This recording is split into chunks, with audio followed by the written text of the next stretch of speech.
Me chamo Elvira, tenho 56 anos e trabalhava como fisioterapeuta. Atualmente, sou dona de casa. Na verdade, este casamento era o meu segundo. Casei-me pela primeira vez aos 26 anos, pois descobri que estava grávida. No entanto, quando minha filha Poliana tinha 3 anos, ele me disse que estava apaixonado por outra pessoa. Foi um golpe, mas uma parte de mim aceitou estranhamente. Desde que éramos namorados, havia muitos sinais de incompatibilidade. Apesar de casarmos devido à gravidez, a separação não pôde ser evitada. Após o divórcio, criei Poliana sozinha, trabalhando como fisioterapeuta até que ela se formou na universidade. Uma vez que Poliana começou sua própria vida, decidi que era hora de viver a minha. Pouco depois, conheci Álvaro em um evento de busca de parceiros. Apesar dos meus 48 anos, pensei que seria bom ter alguém com quem compartilhar a vida. Comecei a frequentar esses eventos. Ele era mais velho, financeiramente estável e parecia mais jovem do que indicava sua idade. Gostou de mim, saímos algumas vezes, iniciamos um relacionamento formal e decidimos nos casar. Como vivia sozinha, Álvaro e eu começamos nossa vida conjugal juntos. Ele também era divorciado, tendo se separado de sua esposa há muito tempo, e não considerava se casar novamente até os 53 anos. Quando perguntavam por que tinha decidido se casar novamente, ele simplesmente respondia: "Me deu vontade". Desde que nos casamos, assumi todas as tarefas domésticas, pois era o que Álvaro queria. Ele estava ocupado com seus negócios e queria que eu deixasse meu trabalho de fisioterapeuta para cuidar da casa. Essa era a condição quando ele propôs. Álvaro parecia muito satisfeito com minhas responsabilidades domésticas, especialmente com minha comida, que sempre elogiava. Embora Álvaro fosse exigente, como eu havia deixado meu trabalho e vivíamos confortavelmente com seus rendimentos, eu não estava realmente insatisfeita durante esse período. Meu pai ficou doente e faleceu aos 80 anos. Vivia sozinho a 1 hora de carro da nossa casa. Minha mãe faleceu quando eu estava na escola secundária, e desde que saí de casa após meu primeiro casamento, meu pai vivia sozinho na casa familiar.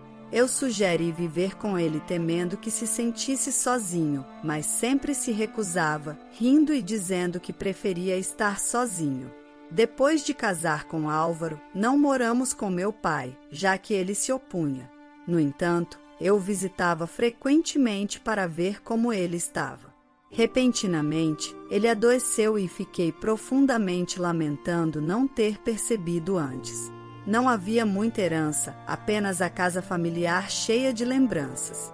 Era uma casa de madeira aconchegante que meu pai tinha encomendado a um carpinteiro local, agora vazia. Não podia suportar vê-la sendo negligenciada, então a visitava regularmente para mantê-la. Um dia, algo incomum aconteceu. Depois de me despedir de Álvaro na porta de manhã, estava me preparando para lavar a roupa quando notei algo estranho.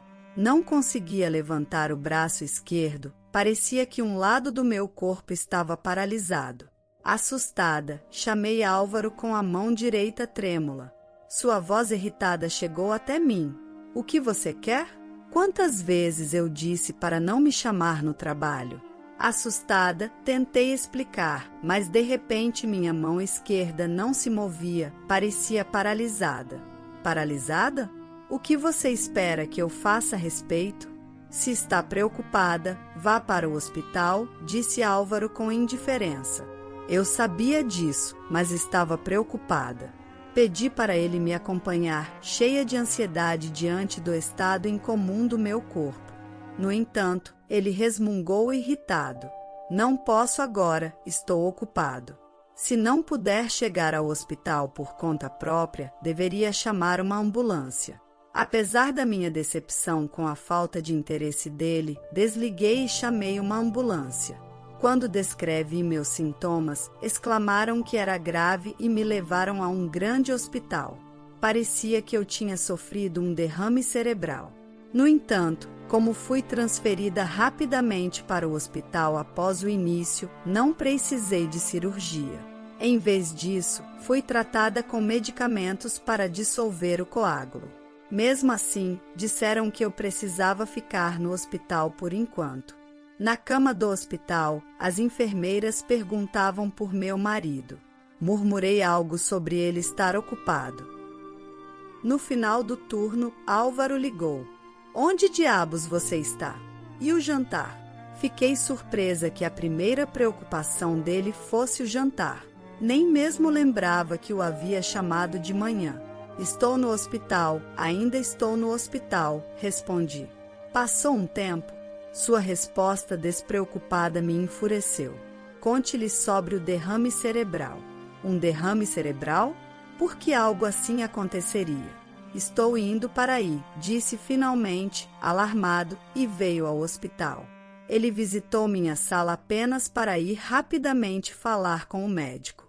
Mais tarde, ouvi as enfermeiras conversando do lado de fora do meu quarto.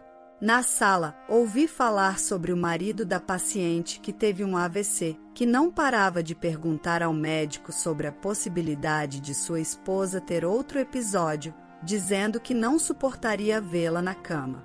Sabia que estavam falando de Álvaro. Ele se preocupava mais com como meu estado afetaria sua vida do que com minha saúde em si. Suspirei profundamente. Depois daquele dia, continuei minha estadia no hospital, mas Álvaro não apareceu mais. Depois de cuidar dos trâmites no primeiro dia, liguei para Poliana. Mamãe, estou aqui, disse a voz radiante de Poliana vindo da porta com um sorriso brilhante. Lamento te envolver com coisas assim, como roupas. Deve estar ocupada com o trabalho. Não se preocupe. Você trabalhou duro toda a sua vida, ela disse. Me desculpei repetidamente e desejei que fosse Álvaro me ajudando. No entanto, descobri que ele tinha pedido ajuda a Poliana dizendo: estou sobrecarregado de trabalho, você pode cuidar disso, Álvaro disse a ela. Sua atitude me enfureceu, mas ela acrescentou: você deve isso à sua mãe por tê-la criado sozinha. É natural uma filha cuidar da mãe, essas foram as palavras de meu marido. Poliana me olhou e sua preocupação era mais pelo tipo de marido que eu tinha do que pela minha saúde. Senti uma pontada de preocupação pela atitude de Álvaro, mas pensei que ele deveria estar passando por dificuldades em casa sem mim, então deixei isso de lado. Estou bem, não se preocupe, assegurei a ela. Antes de entrar em casa, esperava que estivesse tudo bagunçado, mas estava impecavelmente limpo, sem roupa suja à vista. No entanto, algo estava errado no quarto de Álvaro. Detectei o doce aroma de um perfume feminino e a evidência conclusiva era uma mecha de cabelo longo e um vistoso brinco solitário no chão. Álvaro, você está me traindo? Perguntei. Ele soltou um suspiro alto e começou a rir. O que há de tão engraçado? Perguntei, tentando fazê-lo se sentir culpado. No entanto, parecia que ele não sentia nem um pouco de remorso. É um bom momento para te dizer que não pode mais ficar nesta casa, disse ele. Não conseguia entender o que ele estava dizendo. O que você quer dizer? Decidi vender a casa, está muito velha. Doc está falando? Onde supostamente vamos morar? O repentino desenvolvimento dos acontecimentos me deixou lutando para entender, mas isso era apenas o começo. Álvaro soltou uma bomba. Você tem aquele terreno que herdou, não é? Vou construir uma casa lá e viver com a minha jovem amante. Não podia acreditar no que ele acabara de dizer. Fiquei boquiaberta olhando para ele. Você não ouviu? Você tem aquele terreno da casa que herdou, não é? Decidi construir uma casa lá. Ele falava com a despreocupação de alguém que diz ter comprado pão na padaria. Do que está falando? Minha casa está lá. O que aconteceu com ela? Aquela casa antiquada não me agrada, então mandei demolir, disse ele. Fiquei atônita diante da notícia chocante, incapaz de processar. No entanto, Álvaro exibia com orgulho a casa que estava construindo. A nova casa será tão elegante que você ficará surpresa, disse com sarcasmo. Elegante ou não, isso não me importava nem um pouco. Álvaro me olhou com uma expressão zombeteira e disse: a senhora se muda no próximo mês, tem que desaparecer. Aquilo foi a gota d'água para mim. De repente, senti uma calma e permaneci perplexa olhando para o homem que ria horrendamente diante de mim. Álvaro continuava falando sobre algo, mas eu não conseguia assimilar. Aceitei em silêncio os papéis do divórcio com os dados de contato de um advogado que ele me entregou. Sinto pela pressa, mas poderia entrar em contato com o advogado até amanhã? Tenho minhas razões para precisar disso rápido. Sua voz desavergonhada não despertou nada em mim. Sejam felizes, eu disse enquanto prosseguia com o divórcio. Álvaro parecia quase pular de alegria porque seu plano estava se desenrolando conforme o planejado. No entanto, alguns meses depois, ele viria até mim como amigo após o divórcio. Imediatamente contei a Poliana que tinha me separado de Álvaro e que estava solteira novamente. Na verdade, me sinto aliviada, eu disse. Vou cuidar de você, mamãe, então não se preocupe. Eu ri e disse. Não seja boba, ainda não estou velha. Planejo continuar trabalhando como fisioterapeuta, então não precisa se preocupar. Sim, depois de me divorciar do Álvaro, voltei a trabalhar como fisioterapeuta. Sentia-me satisfeita cada vez que os pacientes agradeciam, um contraste marcante com as reclamações de Álvaro. Enquanto me dedicava às tarefas domésticas, estava aproveitando minha vida de solteira. Mas, 3 meses após o divórcio, Álvaro apareceu no meu apartamento. Desliguei a televisão ao ouvir batidas fortes na minha porta e fui verificar quem era. Ao olhar pelo olho mágico da porta, vi Álvaro com uma expressão desesperada. Quem é? Perguntei. Por favor, sou eu, Elvira. Por favor, abra. Quase quis pirraçar e dizer que não conhecia nenhum eu, mas me pareceu muito tolo, então abri a porta mantendo a corrente apenas por precaução. O rosto de Álvaro, brilhante de suor e olhos arregalados, estava iluminado pela luz da porta levemente entreaberta. Álvaro me abordou com os olhos injetados de sangue e disse: como ousou fazer isso comigo? Do que está falando? Não fiz nada contra você, respondi. Ele gritou desesperado. Você sabia, na verdade, que havia uma hipoteca sobre essa propriedade e me ocultou isso sem dizer uma palavra. Não pude evitar rir diante de suas palavras. Claro que não. Não te diria. Afinal, fui eu quem herdou essas terras originalmente. Não tinha nada a ver contigo, certo? Insinuava que ele deveria ter conhecimento sobre essas coisas. Provavelmente ele pensava que os bens de uma esposa pertenciam ao marido, mas essa noção estava equivocada. Quando apontei isso, Álvaro, exasperado, gritou e arrancou os cabelos, como se soubesse que, se houvesse uma hipoteca, não a teria transferido para meu nome. Sim, Álvaro mudou a escritura do terreno herdado para seu nome, falsificando um poder notarial meu. Depois, derrubou a casa da minha família e construiu uma nova para viver com sua amante. No entanto, esse terreno foi usado como garantia para a compra da casa dos meus pais. Quando meus pais não puderam mais pagar a hipoteca, o plano era vender o terreno e usar o dinheiro para os pagamentos. Isso é comum, já que o terreno costuma estar vinculado a uma hipoteca ao solicitar um empréstimo. No entanto, agora, com o seguro de vida vinculado ao crédito coletivo, se a pessoa que contrai a hipoteca falecer, a dívida pode ser saldada. Infelizmente, meu pai não tinha assinado esse seguro e a hipoteca da casa familiar ainda estava pendente. Não estava disposta a assumir essa dívida. Enquanto isso, Álvaro transferiu a propriedade do terreno para seu nome e demoliu a casa familiar sem meu consentimento. É sua responsabilidade fazer o que quiser sem me contar. Tem o que merece, não é? Perguntei com um olhar frio. O que aconteceu? Recebeu uma notificação de execução hipotecária ou algo assim? Completei com um olhar frio e Álvaro soltou algo chocante. Não é apenas uma notificação. O terreno foi a leilão e antes que eu percebesse, foi vendido para alguém que não conheço. Agora tenho que deixar essa terra. Não consegui acreditar que tinham leiloado e vendido. A situação superou minha imaginação. Insisti que a casa era minha, mas começaram a aparecer uns sujeitos ameaçadores. Como resultado, não pude mais viver lá e fui expulso, disse Álvaro. Não esperava que sua situação fosse tão grave, mas ainda assim não senti nenhuma compaixão por Álvaro.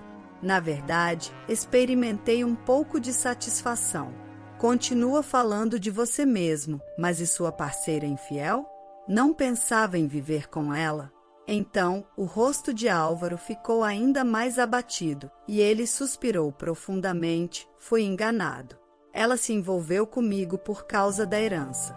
Aproximou-se de mim sabendo que eu era diretor-geral e que meus bens eram seu objetivo, mas não havia nada de valor para ela. As palavras de Álvaro me surpreenderam. Sua empresa não estava indo bem? Perguntei. Álvaro negou levemente com a cabeça. Não, na verdade, pouco antes de você ser hospitalizada, alguém me traiu e minha empresa ficou muito endividada. Isso era novo para mim. Segundo Álvaro, a dívida era astronômica, a ponto de nem mesmo investindo todos os seus ativos ele poderia cobri-la. Por isso, a empresa faliu pouco depois da nossa separação. Na verdade, ele não queria construir uma casa. Se houvesse algum dinheiro da venda da minha casa, preferiria usá-lo para reconstruir a empresa. No entanto, Sofia não parava de insistir que queria uma casa. Sofia era a amante em questão. Dada a diferença de idade entre eles, sendo que Álvaro tinha 61 anos, alguém poderia pensar que desconfiaria de uma mulher tão bonita se aproximando. No entanto, Álvaro ainda se via como um galante juvenil, transbordando confiança. Parecia que ele não tinha percebido. Então, construiu uma casa para ela. Não comentei. Mas logo após construir a casa, minha empresa faliu. Quando ficou claro que estava arruinado, Sofia ficou irritada comigo. Ela ousou dizer coisas como: se você é um velho sem dinheiro, não quero saber de você. Pode acreditar? Deveria ter me desvinculado dela muito antes, mas estava cegado pela paixão. Ser desprezado dessa maneira fez com que os olhos de Álvaro se enchessem de lágrimas frustradas enquanto compartilhava sua história, mas eu não senti nada. Não pude deixar de pensar que era culpa dele por se deixar enganar por uma mulher tão superficial e por me deixar na rua. Perguntei onde ele estava morando agora e a expressão de Álvaro ficou envergonhada. Num apartamento barato perto da antiga casa. Foi o único lugar que consegui arrumar. Lembrei-me dos apartamentos perto da antiga casa. Eram velhos e desgastados, com paredes de metal descascadas, uma visão verdadeiramente degradante. Nunca teria imaginado que Álvaro, que já tinha vivido tão confortavelmente, acabaria num lugar tão deteriorado. Agora é inverno, não é? O lugar não é isolado, então faz muito frio, disse ele quase como se estivesse buscando compaixão. Sua casa parece muito mais quente. Voltou à fisioterapia ou algo assim, o brusco desvio para perguntar sobre minha vida me deixou desconfortável e não pude esconder meu desagrado. Isso não é da sua conta. Por que está perguntando? Respondi antes que Álvaro pudesse terminar. Álvaro estava suplicando. Por favor, consideraria começar de novo comigo? Sinto sua falta todos os dias desde que nos separamos. Te amo. A súplica inesperada de Álvaro me deixou perplexa. Ele realmente acreditava que eu voltaria com ele só porque declarou seu amor. O sério mal-entendido de Álvaro afetou minhas emoções. O desconforto se apoderou de mim enquanto Álvaro pronunciava suas palavras, desconsiderando completamente meus sentimentos. Lamento muito, mas não tenho a intenção de voltar com alguém que pôde pensar tão friamente em me abandonar enquanto eu sofria, sem se importar nem um pouco. Enquanto tentava se apegar a mim, chamei a polícia na frente dele. Oi, tem uma pessoa estranha rondando minha casa. Quando disse isso, Álvaro soltou está bem, eu vou, e desapareceu. Depois disso, foram desastres atrás de desastres para Álvaro. A nova casa que construiu ainda estava sendo vigiada por homens intimidadores, o que o impedia de retornar. Além disso, a casa projetada para impressionar Sofia por um famoso designer ainda tinha uma hipoteca, e parecia que os pagamentos estavam atrasados. Se alguém comprasse a casa, parecia que seus problemas se resolveriam. No entanto, fala-se em demolir a casa de Álvaro, nivelando o terreno e colocando-a à venda. Mesmo que a casa seja derrubada, a hipoteca permanece, uma situação verdadeiramente trágica. Álvaro parece não ter nem a energia nem o dinheiro para iniciar um novo projeto agora. Ele enfrenta trabalhos temporários e de meio período, mental e fisicamente exausto. Não se parece mais com o próspero homem que era. De fato, aparenta ser mais velho do que realmente é agora. Descobrimos que o fracasso do casamento anterior de Álvaro também se deveu ao fato de ele se deixar levar e agir como um tirano, sempre considerando trivial tudo o que não fosse ele mesmo. Foi traído no trabalho por escolher uma amante em vez de sua esposa, baseando-se em seus próprios interesses, e depois foi traído por essa amante, levando-o a essa difícil situação. Duvido que alguém o ajude agora, mas não sinto nem um pouco de simpatia por Álvaro. Quanto a mim, recentemente, Poliana se mudou para o meu apartamento e vivemos felizes juntas. O local de trabalho dela é perto do meu, e ela dizia que era um desperdício pagar o aluguel de um apartamento separado. No entanto, sabia que ela tinha decidido morar comigo porque se preocupava com minha saúde. Parecia inquieta comigo depois do derrame e do divórcio de Álvaro, mas não havia necessidade. Já não me preocupo com isso. Passei por checagens regulares na clínica e até melhorei meu estilo de vida ultimamente. Sinto-me muito bem agora. Como fisioterapeuta, esforço-me para ser tão solidária com os outros como fizeram por mim. Estou ansiosa para ir ao salão de beleza com Poliana. Decidi que minha nova vida merecia um novo visual. Ainda tenho muita vida pela frente. A história de hoje chegou ao fim. E se você quiser mudar a sua história através de deliciosos brigadeiros gourmets, os tornando sua fonte de renda extra ou até mesmo principal, adquira agora seu livro digital, que chegará no seu e-mail com mais de 80 receitas de brigadeiros por um preço ridiculamente barato. Você ainda ganha bônus sensacionais como planilha mágica de precificação, receitas bônus de outros doces e muito mais.